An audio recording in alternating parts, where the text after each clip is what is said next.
అసలు జగన్మోహన్ రెడ్డి ప్రజల నిర్ణయాన్ని, ప్రజల అభిప్రాయాన్ని గౌరవించడం లేదని, అందుకే నిన్న అసెంబ్లీలో ప్రమాణ స్వీకారం చేసిన తర్వాత జగన్మోహన్ రెడ్డి అసలు అసెంబ్లీలో లేకుండా ఆయన అసెంబ్లీని వీడి బయటికి వెళ్ళాడు, ఆయన క్యాబిన్కి మాత్రమే పరిమితం అయ్యాడు అంటూ నిన్న జగన్మోహన్ రెడ్డి అసెంబ్లీకి వచ్చి ప్రమాణ స్వీకారం చేసి వెళ్ళిపోవడం దాని మీద భిన్న స్వరాలు అయితే వినపడుతూ ఉన్నాయి. దీని మీద ఏమంటారు మేడం మీరు? ఆయన అధికారం లేకుండా ఉండలేడండి. అంటే ప్రజలు జగన్మోహన్ రెడ్డిని నమ్మి 11 అసెంబ్లీ స్థానాలను జగన్మోహన్ రెడ్డి పార్టీకి కట్టబెడితే వాళ్ళ అభిప్రాయాన్ని అసలు గౌరవించడం లేదు. మీరు 11 సీట్ల గురించి మాట్లాడితే వేస్ట్ అండి. జగన్మోహన్ రెడ్డి అది వాములదిల్లే స్వాములారికి గడ్డి పచ్చగడ్డి పలారవా అన్నట్లు ఉంటుంది. ఆయన ఉద్దేశం ఏంటి? సీఎం. ఆయన సీఎం అవ్వాలి. అలాంటప్పుడు సీఎంగా వేరే వాళ్ళు కూర్చొని ఉంటే ఆయన అంతకుముందు ఇబ్బందులు పెట్టిన వాళ్ళందరూ ఇప్పుడు ఎమ్మెల్యేలుగా అసెంబ్లీలో కూర్చుంటే వాళ్ళ మొహం ఏమని చూస్తాడు? ఎంత కాదనుకున్నా అంటే 2014లో వచ్చారు కదా ఎట్లాగే ప్రతిపక్షంగా, అప్పుడు రావటం వేరు. అప్పుడు అసలు సీఎం కుర్చీలో కూర్చోలేదు కాబట్టి వచ్చాడు, ఆశతోటి వచ్చాడు. ఇప్పుడు ఆల్రెడీ ఒకసారి కూర్చుని ఇప్పుడు పదవీచ్యుతుడైన పదవి లేదు ఇప్పుడు. అంటే ప్రతిపక్ష హోదా దక్కలేదనే బాధతోనే అసెంబ్లీని వీడి అసలు ఒకటండి, ఆయన సీఎంఏ కావాలనుకున్నాడు. ఒకటి సీఎం కాకపోయినా కనీసం సుమారుగా ఒక 60-70 సీట్లు వస్తాయని నమ్మాడు ఆయన. అవి వస్తే గనక ఒక ప్రధాన ప్రతిపక్షంగా ప్రతిదానికి అడ్డం తగిలి పోయినసారి వాళ్ళు తను ఎలా 2014 నుంచి 19 వరకు ఏ పాత్ర పోషించాడో ఆ పాత్ర పోషిద్దామని అనుకున్నాడు. వాళ్ళకు కూడా డైలమా ఉంది, గెలుస్తామా గెలవమా. గెలిస్తే ఓకే, గెలవకపోతే కొంచెం సుమారు సీట్లు వస్తాయి, అల్లరైనా చేయొచ్చు, కనీసం ప్రజలకు ఏమైనా చేసినా చేయకపోయినా అనుకున్నాడు. కాదు మేడం, అంటే జగన్మోహన్ రెడ్డిని నమ్మి ప్రజలు 11 స్థానాలైనా ఇచ్చారు. ప్రతిపక్ష హోదా దక్కకపోయినా విపక్షమైనా దక్కింది ఆయనకి. ఆయన ప్రజల తరపున పోరాటం చేయాల్సింది పోయి నేను అసెంబ్లీకి వెళ్ళను అనేటువంటి నిర్ణయం తీసుకోవడం ఎంతవరకు కరెక్ట్ అంటారు? అంటే ఆయన ఉద్దేశం ఏంటి? మేము 11 మంది ఏం మాట్లాడినా మాకు అక్కడ ఏమీ పని జరగదు. అంటే జగన్మోహన్ రెడ్డి లేస్తే ఇప్పుడు కౌరవ సభ ఉంది, కౌరవ సభలో సభ మొత్తానికి నాయకత్వం వహించబోతున్న ఆయన నా గురించి ఏమన్నారో సోషల్ మీడియాలో చక్కర్లు కొడుతూ ఉంది, ఇంకా మేము ఆ కౌరవ సభకి వెళ్ళి ఏం మాట్లాడతాం అన్నట్లుగా అసలు ఎందుకు శాసనసభను తీసుకెళ్ళి కౌరవ సభ చేయడం? కాదండి, ఇప్పుడు ఆయన 2014 నుంచి 19 వరకు ఆయన స్టార్టింగ్లో కూర్చున్నాడు, కానీ సభలో కొన్ని రోజులు పోయిన తర్వాత ఆయన సభలో లేడు. మీరు అది గుర్తుపెట్టుకోండి. ఆయన పాదయాత్రకు వెళ్ళిపోయాడు, ఆయన కూర్చోలేడు, అధికారం లేకుండా కూర్చోలేడు. ఇప్పుడు మొన్న మట్టుకు సీఎంగా ఉన్నప్పుడు మాత్రం ఏం ఓడబొడిచాడండి ఆయన? ఏం చేశాడండి? ఎంత అసెంబ్లీ టైం జరిగిందండి? ఎంత క్వాలిటీ టైం జరిగిందండి? వాళ్ళకి అసెంబ్లీలో ప్రజల సమస్యల గురించి మాట్లాడుకోవాలి, చట్టాలు చెయ్యాలి, ప్రజలకు మంచి చెయ్యాలి అని అనుకున్నాడా?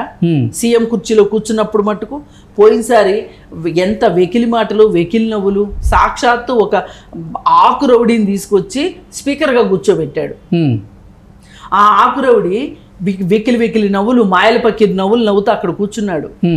అంటే ఒక మార్షల్ కూర్చున్నాడా అక్కడ స్పీకర్ స్థానంలో? అది ఒక చాలా ఉన్నతమైన స్థానం. అవును, అతను కూర్చున్నాడా అనేది అర్థం కానట్లు కూర్చున్నాడు. అలాగే వీళ్ళు ఎంత రెండో వాళ్ళని మాట్లాడనివ్వకోకుండా ఎంత గలాటా చేశారండి. ఏవి నవ్వులండి ఆ నవ్వులు! ఒక్కొక్కళ్ళు రోజా నానిని చూసి నవ్వుకుంటుంది, నాని ఏమో రోజాని చూసి నవ్వుకుంటాడు, ఆ స్పీకర్ ఏమో విడుదల రజనీని చూసి నవ్వుతుంటాడు, ఆ ఈమెమో సిగ్గులు మొగ్గైపోతూ ఉంటుంది. మీరు చూసారా ఒకసారి?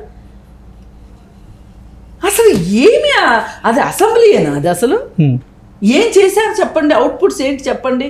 తెలుగుదేశం వాళ్ళని అక్కడి నుంచి ఏమైనా సరే పంపించి అక్కడ లేకుండా చేసి వీళ్ళ బిల్లులు వీళ్ళు చేసుకోవాలనుకున్నారు. వాళ్ళ బిల్లులు ఏంటి? ఇప్పుడు 500 కోట్లు ఋషికొండకి ఖర్చు పెట్టారు. అది గనక సజావుగా గనక సభ జరిగితే గనక ఈ 500 కోట్లు పెట్టి కడుతున్నాడు ఋషికొండ భవనం కడుతున్నాడు అనే దానికి ట్రాన్స్పరెన్సీ లేకుండా ఉండగలిగి ఉండేవాడా జగన్మోహన్ రెడ్డి సభలో అంటూ ఉంటే? ఇప్పుడు ప్రతిపక్షం అడిగిన తీర్మానాలని ప్రవేశపెట్టలేకపోవచ్చు, వాళ్ళ ప్రజల కోసం అడిగిన వాటిని వీళ్ళు తీర్మానాలు చేయకపోవచ్చు, బిల్లులు రాకపోవచ్చు, వాళ్ళదే రాజ్యం కావచ్చు. కానీ వాళ్ళ రాజ్యంలో కూడా ప్రతిపక్షాలు అనేవి ఉన్నప్పుడు అసలు వీటి అభిప్రాయ సేకరణ అయినా తీసుకోవాల్సిన అవసరం ఉంటుంది కదా. ఉమ్. ఇప్పుడు వాళ్ళు వ్యతిరేకించారా సమర్థించారా అనేది వేరే విషయం, వాళ్ళ దృష్టిలోకైనా విషయం వెళ్తుంది కదా. వాళ్ళ దృష్టికి కూడా విషయం వెళ్ళకోకుండా చేశాడు అంటే జగన్మోహన్ రెడ్డి ఎంత ప్లాన్డ్గా చేసి ఉండకపోతే ఇవన్నీ చేస్తాడు. మనం ఆలోచించాలి కదా. సంక్షేమ కార్యక్రమాలకు ఎంత పెడుతున్నావు నువ్వు, అలాగే లిక్కర్లో ఎంత వస్తుంది, లేకపోతే ఇసుకలో ఎంత వస్తుంది, ఇట్లాంటి వాటికి ఏ రోజున సమాధానం చెప్పాడా శాసనసభ సాక్షిగా? ఏ రోజున శ్వేతపత్రం విడుదల చేశాడా సంక్లిష్ట పరిస్థితులు ఉన్నప్పుడు?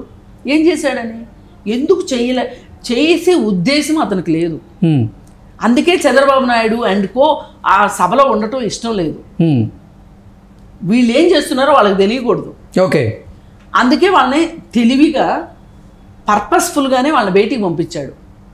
పంపించి వీళ్ళు ఆడింది ఆట పాడింది పాట చేసుకున్నారు. ఆమె ముద్దుగా జగనన్నా జగనన్నా జగనన్నా అని రోజా దింపుడు కళ్ళెం మాట్లాడినా ఏదో సవాల్ చెవులు అడుగుతారు, పేరు పెట్టి పిలిచి బతికి రమ్మని అడుగుతారు, దాన్ని దింపుడు కళ్ళెం ఆశ అంటారు.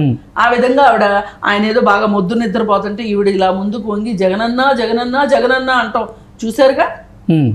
ఇవన్నీ ఏంటి వేషాలు ఏంటి అసలు? నేను వేరే ఉద్దేశాలతో అనట్లేదండి.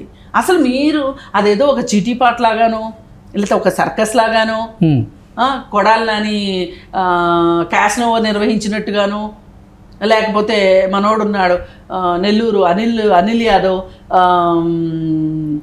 ఏదో చేస్తాడు కదా అతను, బెట్టింగులు చేసినట్టు, ఇంకొక నాని ఇంకొకటి చేసినట్టు, ఇంకొక నాని ఇంకొకటి చేసినట్టు. ఇదా వైసీపీ నేతలు ఈరోజు అసెంబ్లీకి రాకూడదని తీర్మానం చేసుకున్నటువంటి నేపథ్యంలో అసలు భవిష్యత్తులో రానున్న రోజుల్లో వైసీపీ ఎమ్మెల్యేలు అసెంబ్లీలో అడుగుపెట్టేటువంటి ఆ పరిస్థితులు ఉంటాయా? జగన్మోహన్ రెడ్డి అసెంబ్లీకి వస్తాడా రాడా అంటే ఏం చెప్తారు? జగన్మోహన్ రెడ్డి ఏం ఆలోచిస్తున్నాడు అనేది ఎవరికి అర్థం కావట్లేదండి. ఇప్పుడు ఆయన వచ్చి అక్కడికి వచ్చి నేను ఏం చెయ్యాలి, ఏం మాట్లాడాలి, అందరూ గుంపున్నారు, ఆ గుంపులో నేనేం చెయ్యాలి అనే ఒక భయం అయితే అతనికి ఉంటుంది. ఎందుకంటే అతను సజావుగా ఉన్నట్లయితే గనక, పోయినసారి సభను గనక సజావుగా జరిపున్నట్లయితే గనక ఇప్పుడు ఈ ఆలోచన జగన్మోహన్ రెడ్డికి వచ్చి ఉండేది కాదు. తను చెయ్యంది వాళ్ళు మాత్రం చేస్తారని ఎట్లా నమ్ముతాడు? అందుకని అంటే వచ్చిపోతూ ఉండటం, వచ్చినప్పుడు ఏదో కాసేపు అల్లరి చేయటం, ఆ అల్లరి చేయగలిగే వాళ్ళు కూడా కనిపించట్లేదు అక్కడ. ఆ 11 ఈయన కాకుండా 10 మంది ఉన్నారు. ఆ 10 మంది కూడా చాలా ధైర్యంగా మాట్లాడగలిగిన వాళ్ళలాగా లేరు. మరి ఏంటి అనేది చూడాలి, కాలమే చెప్తుంది ఏంటి అనేది. అతను పూర్తిగా ప్రజాక్షేత్రంలోకి అంకితం అయిపోయి ప్రజలతోటి మాట్లాడుకుంటాడా, లేకపోతే ప్రజల తరఫున అసెంబ్లీలో గొంతెత్తుతాడా అనేది ఈ రెండు మనం చూడాల్సిన అవసరం ఉంది. Okay madam, thank you so much. Thank you.